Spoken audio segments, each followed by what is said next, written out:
Kamusta mahal na mga manonood? Nagrebelde si Tuba Büyük-Üstün sa katotohanang magsisimula ang 35 serye sa TV sa bagong season. Ang kakulangan ng mga bagong serye sa TV sa panahon ng tag-init ay naging sanhi ng maraming aktor na nawalan ng trabaho. Gayunpaman, ang anunsyo ng 35 bagong gabi para sa bagong season ay nag-imbita ng bagong krisis. Nagreklamo rin ang aktres na si Tuba Büyük-Üstün tungkol sa isyong ito. Sa unang pagkakataon sa kasaysayan ng Turkish TV series, isang serye lamang ang nagsimulang mag-broadcast sa panahon ng tag-init. Ang krisis na ito sa industriya ng mga serye sa TV ay lubos na nagpagalit sa mga aktor at madla.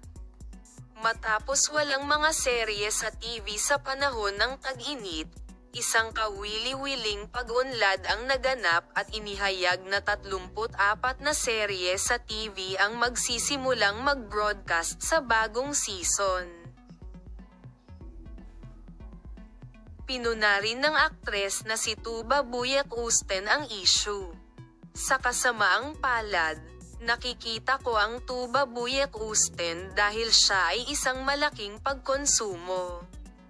Sa kasamaang palad, ang pagkonsumo sa ating buhay ay makikita rin dito.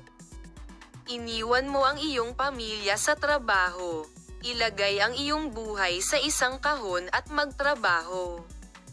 Kaya naman, isang kahihiyan na ang mga tao ay naghahanda para sa isang trabaho sa loob ng 2 buwan nang hindi nababayaran.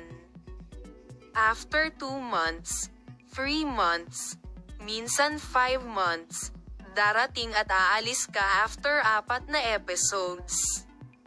Ang estado ng pagkonsumo na ito ay kailangang itigil, sabi niya. Ano sa palagay mo ang mga salitang ito? Maaari mong ibahagi ang iyong mga saloobin sa paksa sa amin sa seksyon ng mga komento.